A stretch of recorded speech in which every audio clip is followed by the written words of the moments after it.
this week's episode of the Weekly Business Roundup with me, your host, Wadulo Mark Arnold. We have a great deal of stories coming your way as we come towards the end of the year. And these are the highlights. Uganda registering increased number of electric cars. Taxman records high level of non-compliance in Kampala. MOU to facilitate regional and continental integration signed in Cairo. And Uganda fresh produce to be exported to Eastern Europe. For all these and more, stay tuned. It's time for business. A roundtable discussion geared at supporting the development of the national startup policy, spearheaded by the Private Sector Foundation, MasterCard Foundation, and the ecosystem partners, was held in Kampala. Players are optimistic that a startup policy will address challenges such as low innovation, unsustained growth, and financing gaps that are obstructing sector growth. Let's have a look.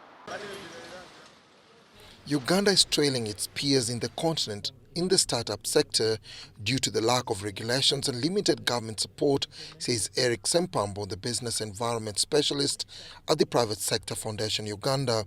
Because startups require a lot of venture capital support, we do not have a law that can provide confidence to a venture capital to lay capital in Uganda. Because one of the things they look at is how is government prioritizing startups. And the only way how government prioritizes startups is through policy and laws. So if a venture capitalist out there wants to look at Uganda, the first thing they do is Google on a startup policy. If you try in Uganda, you'll find a series of policies. So you're making a venture capitalist become a researcher. And yet they are not into that business.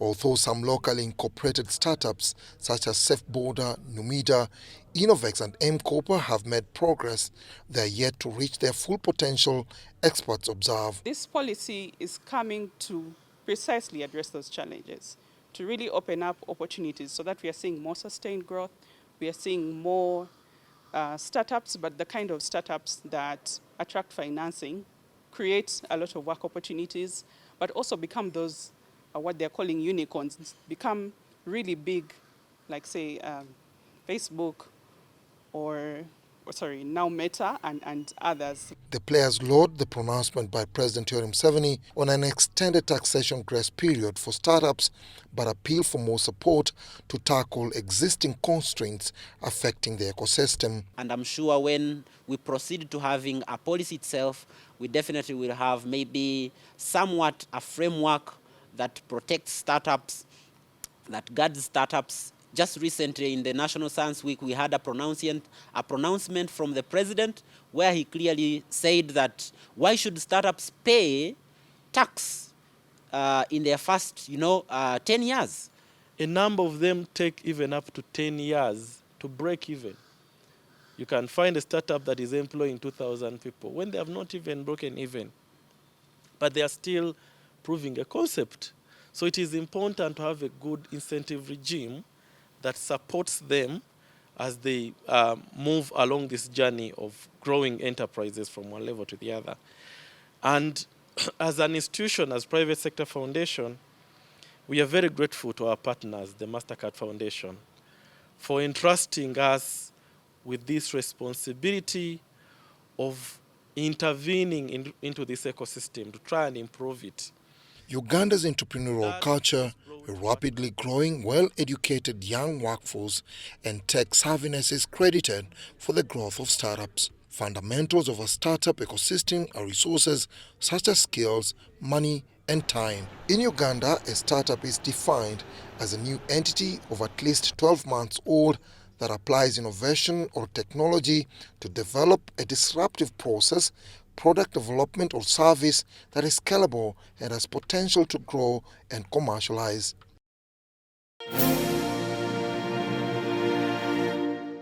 Animal feeds manufacturers, under their umbrella body, the Uganda Animal Feeds Manufacturers Association, are requesting for a redefinition of some of the provisions of the Animal Feeds Bill 2023, which prohibits the use of stones and sand in animal feeds making.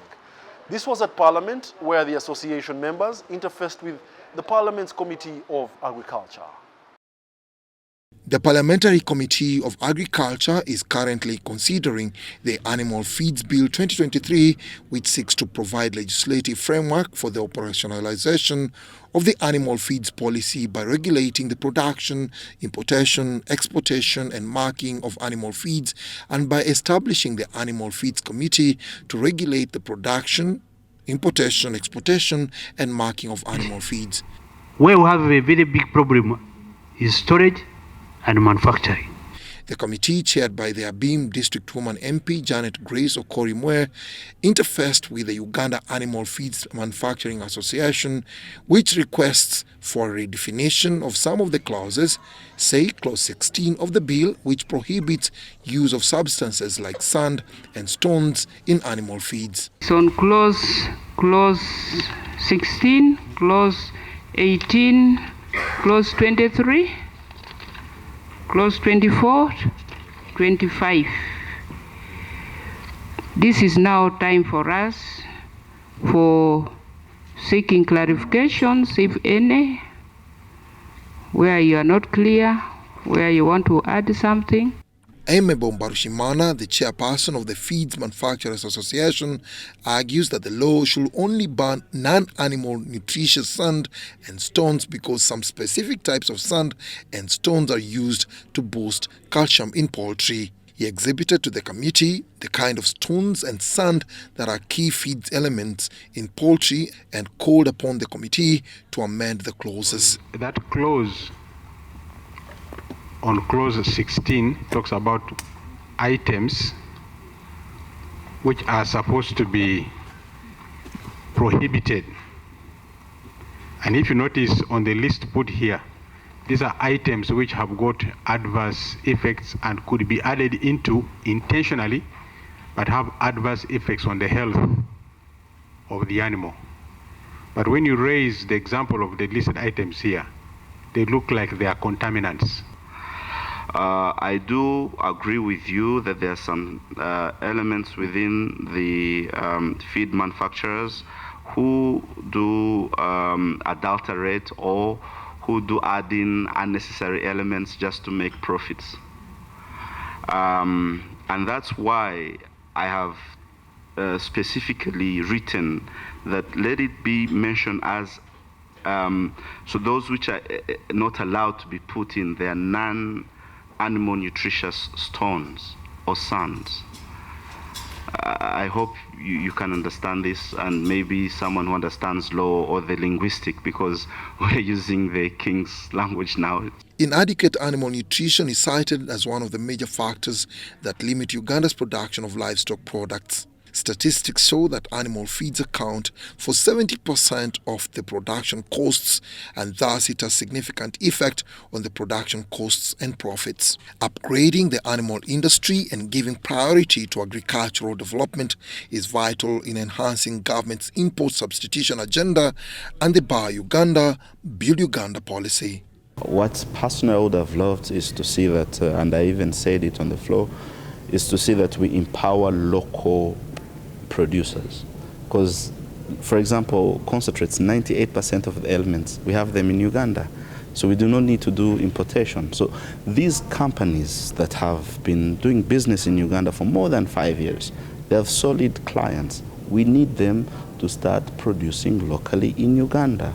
That is going to help people in the belts of Dela, in Teso region, to be able to sell the produce that they have, so that we can all be the shares of this economy, because we have what it takes to produce excellent quality feeds within Uganda. Dennis Igoa for the Business Roundup.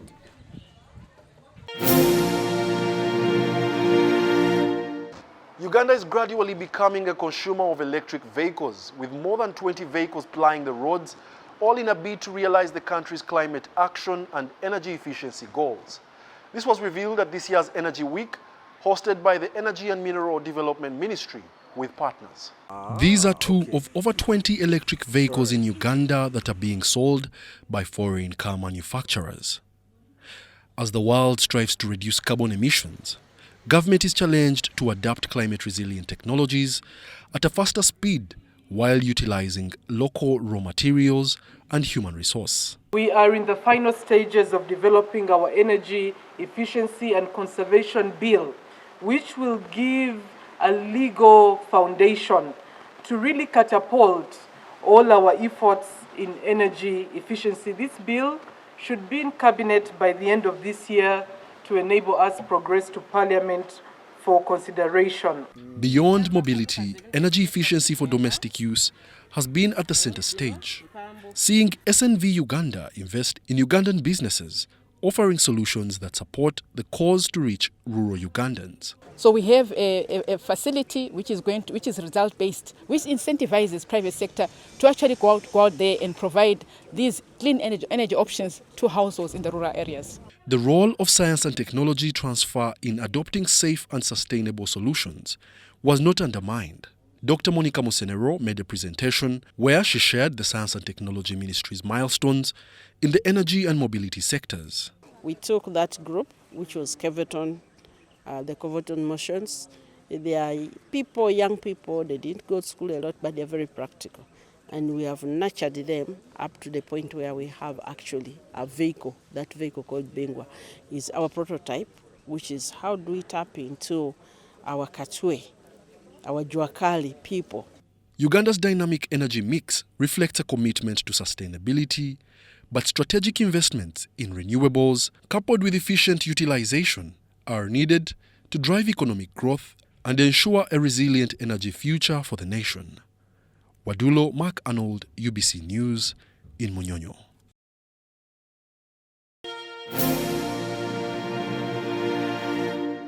Non-compliance by businessmen in Kampala to their tax obligations is alarmingly high. This is according to a research finding by the United Nations University, WIDA, in collaboration with Uganda Revenue Authority. Now, the study recommends value of data-driven approaches to understand tax compliance patterns and revenue losses. Mario Nawori has a story. Many businesses in Kampala City do not comply with their tax obligations. The prevalent non-compliance with the tax system poses a major challenge to the state's capacity of inclusive growth. Less than 15% of the firms in Kampala pay both the national corporate income tax and local trade license fee. This is according to research finding by the United Nations University WIDA and Uganda Revenue Authority. Kampala is the business hub of the country, and close to over 70% of our revenue comes within this central business hub. So any slight mode of non-compliance has a serious impact on the revenue basket within the country. So there's non-compliance of Kampala-based businesses largely affects revenue collection. Overall, the aggregated estimated revenue loss due to non-compliance in Uganda's commercial capital is approximately $2.6 million in 2022. However, this is seen as a lower bound estimate by analysts. Currently, the country's tax to GDP ratio remains low at 11.4%. The study also links tax non-compliance in urban and peri-urban areas of Kampala with inadequate public infrastructure. We sent messages to taxpayers and to assess those who received the message and those who did not receive the message, how they respond to the URA message.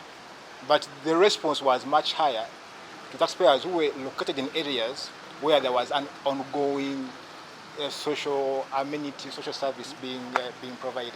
Analysts and economists emphasize the need for closer coordination between tax authorities at the local and national level to ensure coherence across registries. There's a lot of data from URA which could inform our policy process and improvement of our decisions. But now, to get even a person to even make a scratch with that data is a problem. So we need to work on capacity building. Secondly, institutions working together, that came out. Thirdly, trying to understand some of the frameworks, Pillar 1, Pillar 2 of the corporate income tax, that came out. On digital taxation, it came out. It came out that we don't understand it very well. And we need to understand it so that we make the best decision on whether we are going to tax the Facebooks of this world from here, or we wait for it to be taxed from California, and then the residue income is shared with us, or is it more beneficial for us to impose the 5%? You heard that. The study highlights the value of data-driven approaches in understanding tax compliance patterns and revenue losses.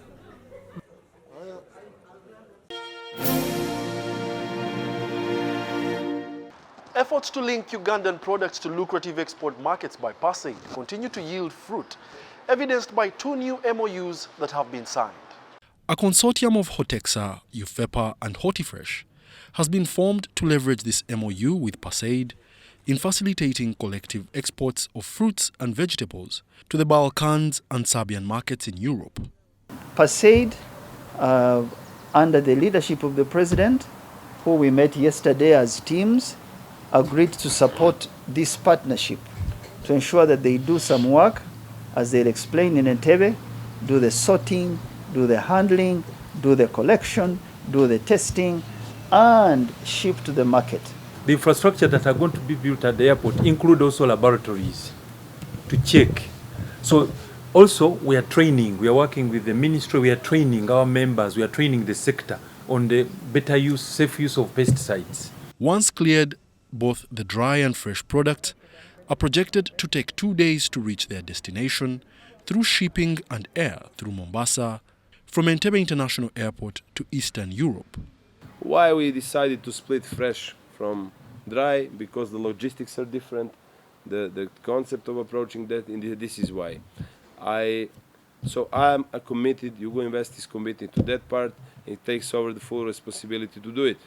The other MOU will see a Serbian investor, Boris, contracted to lease and assemble coffee roasting and grinding machinery to various local businesses here in Uganda to aid value addition of the famous Ugandan coffee breeds. My company and my partnership company, we do in the region of the former Yugoslavia almost 35,000 tons per year of roasted coffee. That is almost 45,000 tons of green coffees. So if you go to a restaurant or a coffee shop, you see that there is an espresso machine with a grinder. So typically today, if you're setting up a small coffee shop, you have to import these machines. By the time they land and you pay the 60% duty, that investment cost is about $6,000 to be able to produce the coffee. And as a result, the coffee shop decides to go and sell a cup of coffee at almost 10,000 shillings, right? Because it has to recoup its investment. But now the opportunity is, instead of importing the full machine here, that these machines arrive in different parts and they're assembled in Uganda in this duty-free zone, which now potentially means that access to this equipment is no longer $6,000, it's almost like $2,000. The MOUs will run till 2028 but are open for extension depending on their performance in this run. Wadulo Makanold for UBC News in Naguru, Kampala.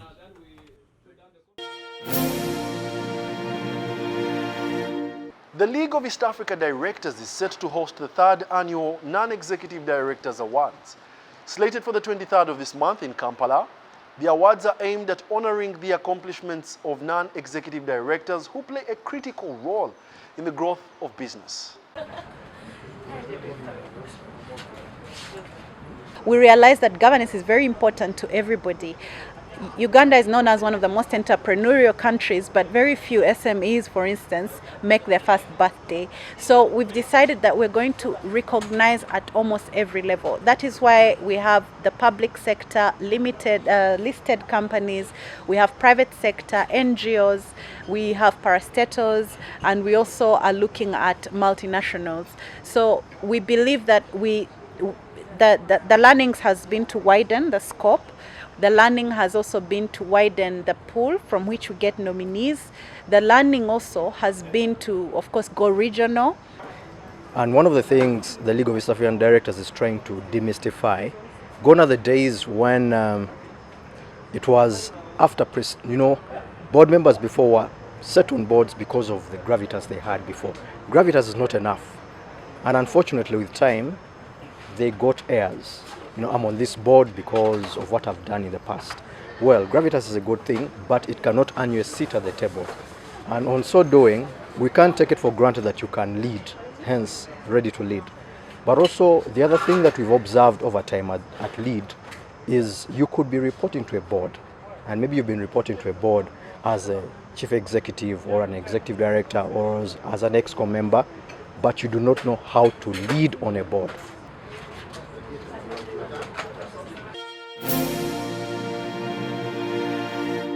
The Central Corridor Transit Transport Facilitation Agency and the African Continental Free Trade Area signed a landmark Memorandum of Understanding in Cairo, Egypt. The MOU is aimed at bolstering economic cooperation and regional integration. In a historic move aimed at bolstering economic cooperation and regional integration, the Central Corridor Transit Transport Facilitation Agency and the African Continental Free Trade Area have officially signed a Memorandum of Understanding. The signing ceremony, held in Cairo, Egypt, marked a significant milestone in the quest for enhanced trade and development across the African continent. Key areas of our cooperation that we came out today to partner together is to strengthen, is to facilitate the trade, to strengthen and to improve the transport infrastructure, but also to make the Africa very industrialized more than in the past. The Central Corridor, a vital transport route that connects the Great Lakes region to the Indian Ocean, has long been recognized as a key player in facilitating trade and transportation across the region. Advocate Florio Kanju, the Executive Secretary, CCTTFA, says the MOU holds immense promise for the African continent, combining the strategic transport capabilities of the Central Corridor Secretariat with overarching goals of the AFCFTA. The purpose of this memorandum of understanding is to join our effort together. The African Continental Free Trade Area, you know, they have a wide vision, wide zone of interventions. But we as a Central Corridor, we are there to connect the SADC, COMESA, and the EAC blocks. So we are working together, we agree together to partner and to facilitate the trade, to promote transport, to promote border customs and the others aspect of facilitation of trade among Africa, among the Central Corridor region. The MOU outlines a framework for collaboration between the CCTTFA and the African Continental Free Trade Area with key objectives, including facilitating trade, infrastructure development, policy harmonization, and capacity building. The partnership enhances Africa's global competitiveness by creating a more efficient and interconnected trade network. Dennis Ikoa for the Business Roundup.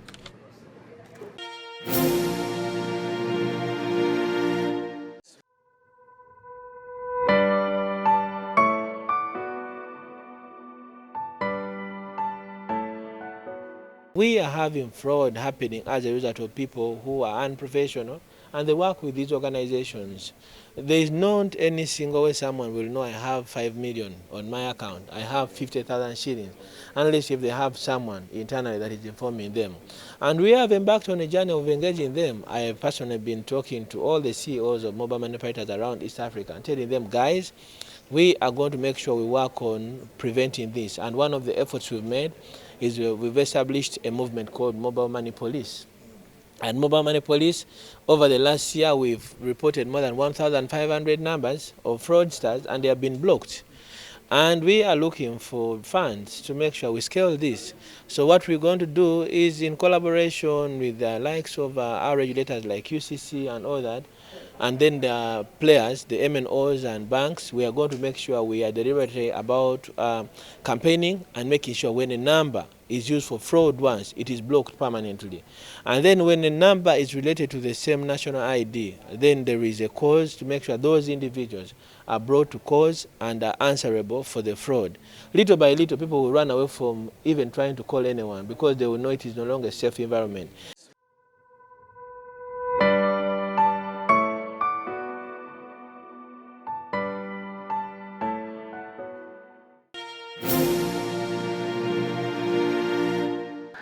The annual Nyege Nyege Festival, hosted in Jinja at the source of the Nile, has grown to become one of the largest musical and cultural events in Eastern and Central Africa. The 2023 edition features tonight in our Sounds of Business. Enjoy. Like, people are very happy, very welcoming, and the general vibe is really beautiful. I really love it. Yeah, I think one big strength of the festival is that it's so big mix, like it's traditional music and it's also like very experimental, and it's like after each other it's like this, and this I like so much. And yesterday I heard a very beautiful, like a woman who played a traditional instrument and singing and telling stories, and it was very interesting. And then, yeah, I hear a lot of different DJ from different countries, and yes, but it's still, I feel like today and tomorrow is the days we're gonna see most.